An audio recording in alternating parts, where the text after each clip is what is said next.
Hey there, yogi. Today we are taking on the big one, downward dog.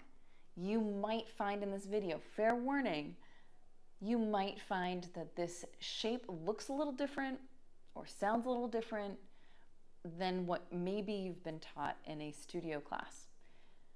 Go with me on this one, because what I'm looking for is not getting the perfect shape from the beginning, but rather finding a safe shape for you so that you can access the benefits of downward dog.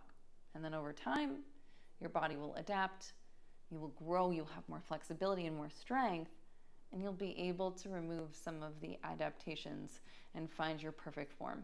What I find is that often in the beginning of a yoga class, my shape looks one way, and by the end it looks different. It looks more like the classic form that we are familiar with. But in between, right, we're doing a lot of stretching and conditioning for the body, which begins to open it up and provide space for the body to really be able to make the shape. So keep in mind that you are going to do this pose typically towards the beginning of a class and less so at the end.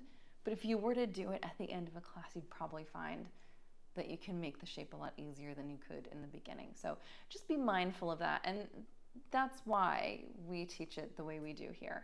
So I'm going to give you a nice safe version with plenty of adaptations. And I don't care what level of fitness you're at. I come to these adaptations all the time, and I literally move my body every single day. It's important to have them, right? It's important to work with the physical body you've got.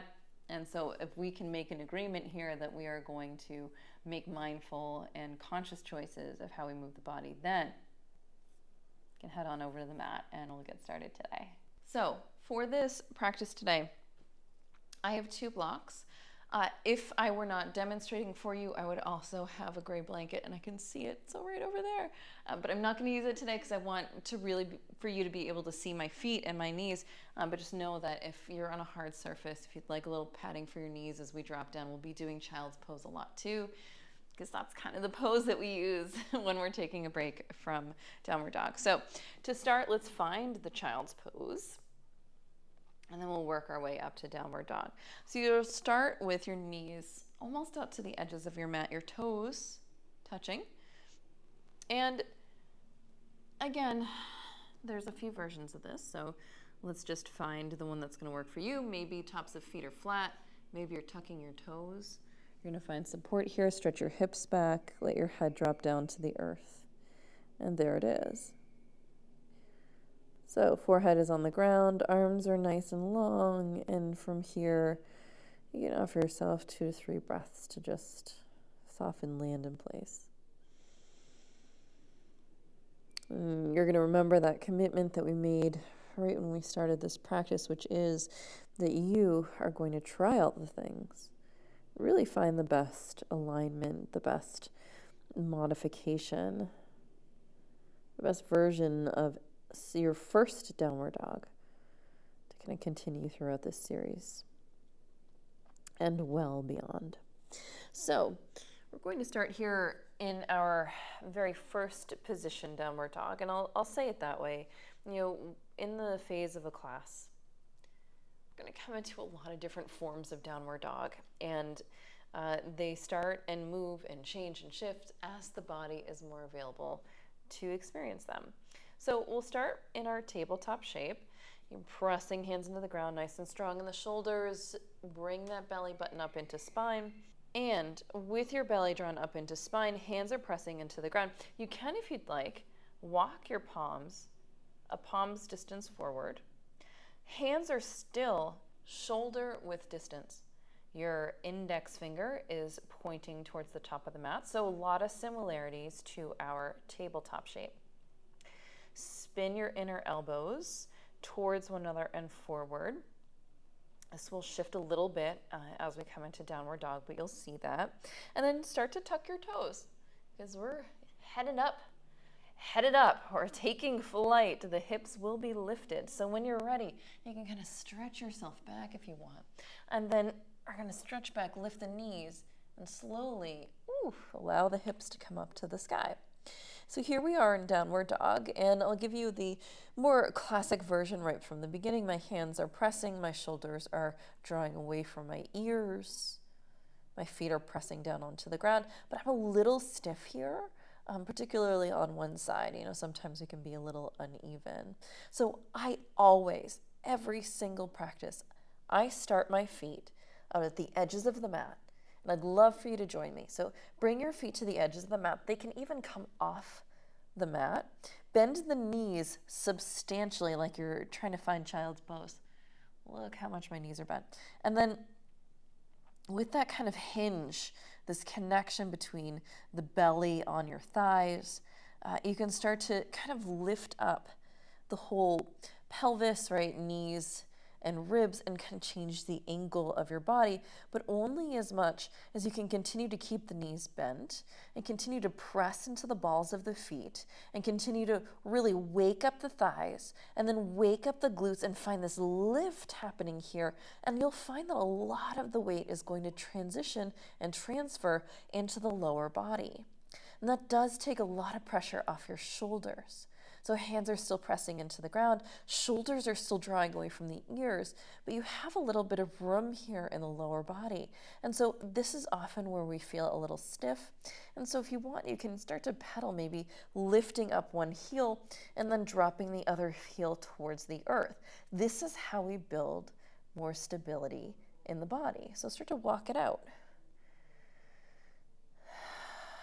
Not just stability, but mobility, more flexibility, more spaciousness in the body is by taking the pressure off and changing the conditions. So now let's come back to our downward dog just for a moment. Feet a little bit closer to hips with distance, but still a little wide. Press into the ground, give yourself a breath here. Whew, and let's take a break. Knees nice and wide, toes come to touch.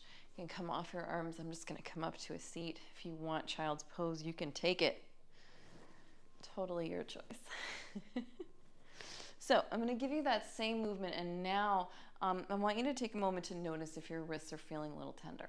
It's really, really common, particularly if we have a weight distribution where a lot of the weight is going forward, right? Is that torso area putting all the weight and pressure into the arms. Listen, downward dog is not a great shape for all people. So if it's not working for you, please don't do it. Just don't do it. There's a lot of other things that we can do instead of downward dog. Tabletop is a great example. If, however, you would like to continue with your downward dog and you would like a little bit of support in your hands and shoulders to take the weight and the pressure off, this, and I'm going to tell you right now, I did this movement throughout my 200-hour hot power yoga certification of like 5 to 6 hours of yoga a day. I did it because I needed to change my relationship with this shape. And after a lot of time of doing that, I was able to come back and had a much stronger, much more solid downward dog shape. So we're going to try this now. If you have blocks, you're going to bring them underneath your hands. Again, imagine you're in a tabletop with your hands just a little bit farther away. Hands distance in front of your tabletop hand position. Knees a little wider than hips. Start to tuck those toes. Lift the hips, big squeeze. Hands and feet press into the ground. Now, if you're using the blocks, you're going to notice a huge difference in your arms and shoulders. And we're still going to take feet wide. We're still going to bring them out to the edges of the mat, and we're still going to bend knees. Lift the hips and keep that connection between the ribs and the thighs. I hope you're with me here. And if you want, you can pedal out the feet for a moment. But what I want you to notice mostly is that this feels a lot less like the downward dog we know. There's a lot less pressure in the shoulders and the arm bones, and that really helps to build better connections in the lower body and bring the attention to the position of the lower body in this shape. So we've got our downward dog shape. This is our second version, right? A nice adaptive version. Give ourselves 3 breaths here. Still drawing the shoulders away from the ears, still pressing hands firmly into the blocks, still using the strength of the upper body. It's just a little less. It's like a low plank. okay that you're still doing a plank. Last breath here.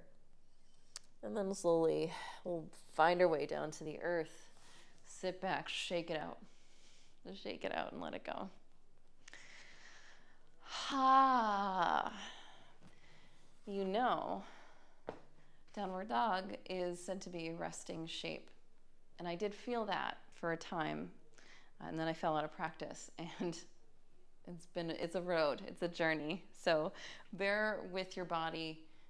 Give it the space and time that it needs. For some of us, it might be a resting pose already. You know, if you have a lot of upper body strength, it might be true for you. But we're all built differently. And to me, I don't feel the need to prove anything anymore. So we just let the body be what it's going to be. And that's, if you take nothing away from this video or this series, let the body be what the body is. Work with it a little bit every day, and let it be a journey.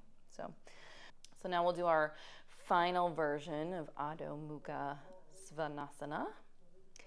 Pressing hands into the ground, a little bit farther than tabletop distance. This is where it's nice to have a really grippy mat that you can spread those fingers wide and grip into the earth. Press it away from you, strong shoulders. And then curl over those toes. Start to fire up the belly. Use it to stabilize the transition up, upside down. Again, feet, I'm at least having them hips width distance at this point. My knees are well bent and my hips are stretching back. And here, you know, again, if this is starting to feel a little bit more open, a little better for you, then keep pressing the hands into the ground. Draw your shoulders down your backs, away from your ears. We're lifting belly into spine, and this time the belly is hollow, and it's empty. It is not, you're not activating or using any muscles there. Press the feet into the ground. You can try to draw your heels down to the earth, but I think you lose a lot in that, because if you keep your knees bent, then you can have that lift up in your hips, and that's a great action for your lower back. So nice long line through your back. Don't worry about the knees and the legs. They'll come with time. This pose, and the beauty of this pose really is in the upper body. Using the lower body to just support it in its shape. Let's give it 2 more breaths here.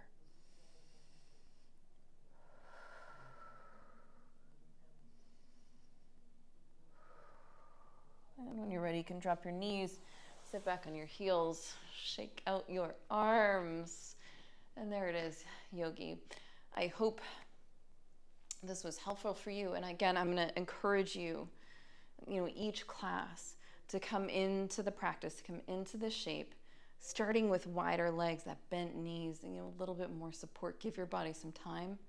And then as you go, add the advancements, add the, ways in which the body is more open, and opportunities to utilize that more open body or that stronger shoulder upper body to add, the more classic version of your Adho Mukha, right? But you don't have to do that right from the beginning. And, it's really not necessary, because there's a lot of other stuff that we're doing in yoga. And the best part is that if you keep showing up and doing this practice every day, then before you know it, this will be a much more supportive shape for you.